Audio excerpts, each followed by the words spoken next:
श्री स्वामी समर्थ.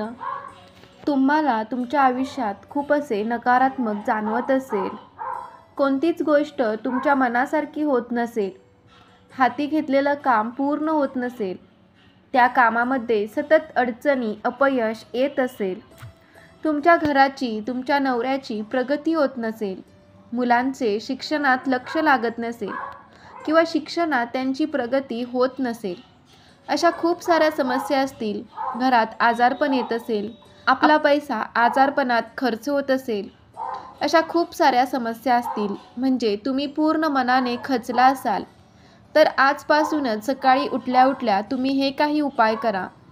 लक्ष्मी तुमच्या घरात हसत हसत प्रवेश करेल. मुलांचे शिक्षणात लक्ष लागेल, शिक्षणात त्यांची प्रगती होईल. तर कोणते आहेत ते उपाय जे आपण आज या व्हिडिओमध्ये पाहणार आहोत? तरी व्हिडिओ शेवटपर्यंत नक्की बघा आणि कमेंटमध्ये श्री स्वामी समर्थ नक्की लिहा, म्हणजे स्वामी महाराजांची कृपा तुमच्यावरती कायम राहील. सर्वात प्रथम उठल्या उठल्या तुम्ही स्वामी महाराजांचे नामस्मरण करायचं आहे, किंवा तुमची कोणती इष्टदैवत असेल त्या देवतेचे नामस्मरण करायचं आहे. सकाळची सुरुवात तुम्ही देवतेच्या नामस्मरणाने करायची आहे. यामुळे तुमचा दिवस हा पूर्ण चांगला जाईल आणि दिवसभरात तुम्ही जे काही काम हातात घेतलं आहे त्या कामामध्ये तुम्हाला यश मिळेल. शक्यतो सकाळी 7 वाजायच्या आत उठण्याचा प्रयत्न करा. जो व्यक्ती सकाळी लवकर उठतो तो आयुष्यात प्रगती करतो. जो उशीरपर्यंत झोपतो त्याचे आयुष्यात काहीही होत नाही. त्यामुळे सकाळी शक्यतो लवकर उठण्याचा प्रयत्न करा. नंतर स्नान झाल्यानंतर तुम्हाला सूर्यदेवतेला अर्घ्य द्यायचा आहे. दिवसाची सुरुवात सूर्यदेवतेच्या दर्शनाने करायची आहे. यामुळे तुमच्या जीवनात नवीन दिशा मिळेल. सूर्यदेवतेचे आशीर्वाद तुमच्यावरती कायम राहतील. नंतर तुम्हाला तुमच्या घरातील देवघरातील देवतांची पूजा करायची आहे.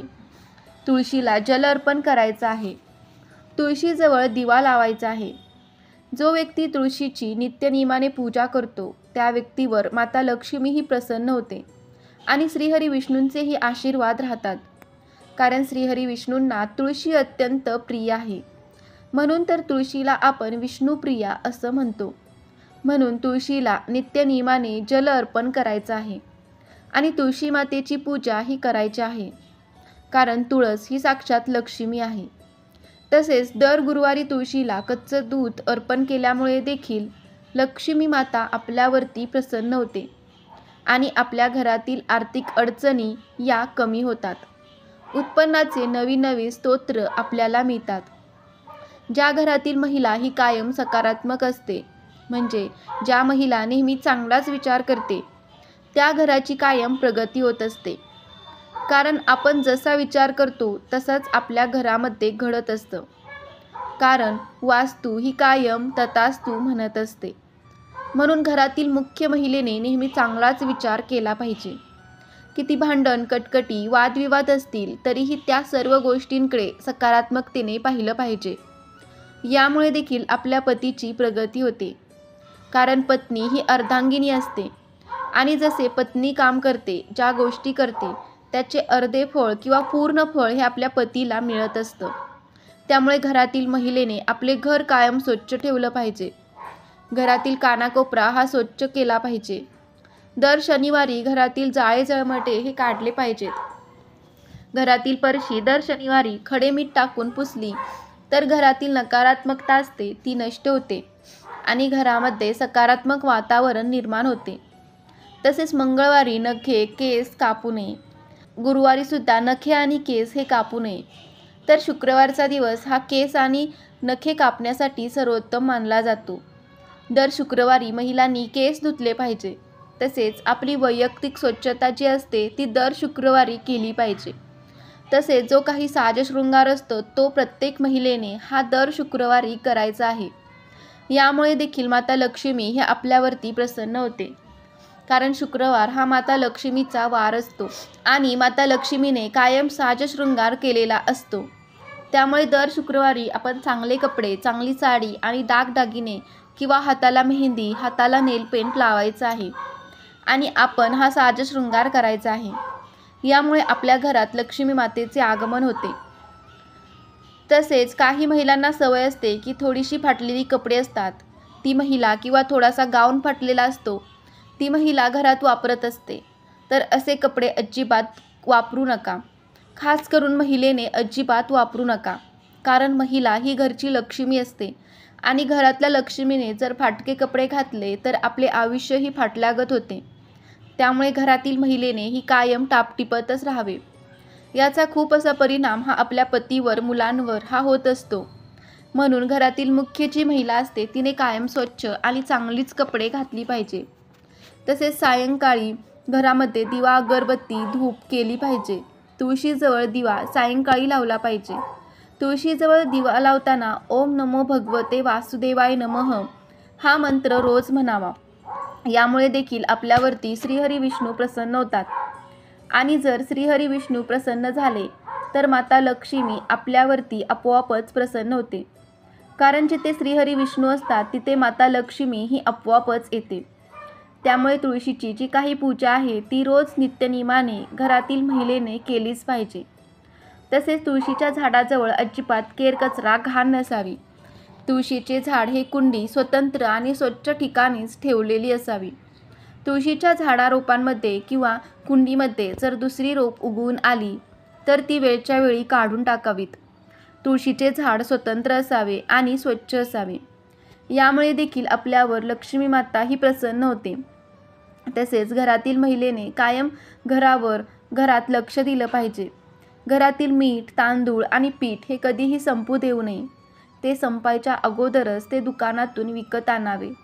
या 3 गोष्टी आहेत त्या घरातून कधीही संपू देऊ नये. यामुळे देखील माता लक्ष्मी आपल्यावरती नाराज होते. घरातील महिलेने कायम हसतमुख चेहऱ्याने घरात राहावे. जर स्त्री आनंदी असेल तर घरातील सर्व व्यक्ती आनंदी असतात आणि ज्या घरात आनंदी हसतमुख घर असते त्या घरात लक्ष्मी मातेला राहायला आवडते. म्हणून घरात कायम आनंदी राहावे. कोणाबद्दलही वाईट बोलू नये, अपशब्द काढू नये. जर दुसऱ्याचं काही चांगलं होत असेल तर चांगलं म्हणावं. त्या व्यक्तीबद्दल वाईट विचार करू नये. ज्या व्यक्तीला दुसऱ्याचे चांगले झालेले पाहायला आवडते, दुसऱ्याला आनंदी पाहायला आवडते, त्यांच्यावर खरं देवतांची कृपा राहते आणि त्याही व्यक्तीला आपल्या आयुष्यात भरभरून असे काही मिळते. म्हणून कायम दुसऱ्यांना आनंदी ठेवण्याचा प्रयत्न करा. तसेच घरामध्ये ज्या इलेक्ट्रॉनिक वस्तू असतात ज्या बिघडलेल्या आहेत त्या वेळच्या वेळी बाहेर काढून टाकाव्यात. त्या तशाच घरात ठेवू नये. यामध्ये नकारात्मक ऊर्जा तयार होते आणि अशा वस्तू आपल्या प्रगतीत बाधा आणतात. तसेच तुटलेले फर्निचर असेल ते वेळच्या वेळी बदलले गेले पाहिजे. घरात अशी कोणतीही वस्तू नसावी की ती तुटलेली आहे. जर ती तुटली असेल तर ती टाकून द्या किंवा भंगारमध्ये द्या, पण ती वस्तू घरात अजिबात ठेवू नका. या वस्तूमुळे तुमच्या प्रगतीमध्ये अडचणी निर्माण होतात, कारण त्या वस्तूवरती एक नकारात्मक ऊर्जा असते आणि ही ऊर्जा आपल्या प्रगतीवर बाधा आणते. तसेच घरातील एखादी वस्तू आहे किंवा बेड आहे, कपाट आहे, ते खूप दिवसापासून एकाच जागेवर असेल तर त्या जागेवरती सुद्धा नकारात्मक ऊर्जा तयार झालेली असते. म्हणून महिन्यातून किंवा 2 महिन्यातून आपल्या घरातील फर्निचर जे आहे ते चेंज करायचं आहे. म्हणजे एका ठिकाणाहून दुसऱ्या ठिकाणी हलवायचं आहे. थोडासा बदल करायचा आहे. यामुळे देखील आपल्याला प्रसन्न वाटते. घरात सकारात्मक ऊर्जा येते. त्याच ठिकाणी त्याच वस्तू पाहून आपल्याला कंटाळवाणे होते आणि त्या वस्तूंवरती नकारात्मक ऊर्जा देखील साठलेली असते. म्हणून महिन्यातून किंवा 2 महिन्यातून आपल्या घरातील जे काही आपण फर्निचर सेट केलेलं असतं तर त्याच्यामध्ये थोडासा चेंज हा करायचा आहे. यामुळे आपल्या घरात सकारात्मकता येते, घरात प्रसन्न वाटतं आणि अशा घरात लक्ष्मीचा देखील वास हा कायम राहतो. तर असे काही छोटे छोटे उपाय आहेत, या छोटी छोट्या गोष्टी आहेत किंवा अशी काही छोटी छोटी कामं आहेत, ती जर आपण घरामध्ये लक्ष देऊन केली तर आपल्या घरात लक्ष्मीचा वास हा कायम राहील आणि लक्ष्मीचा वास कायम राहिल्यामुळे घराची प्रगती होईल. तर तुम्हाला ही माहिती, हा व्हिडिओ कसा वाटला कमेंट करून नक्की सांगा. व्हिडिओ आवडला असेल तर व्हिडिओला लाईक करायला विसरू नका. श्री स्वामी समर्थ. जय जय स्वामी समर्थ. श्री गुरुदेव दत्त.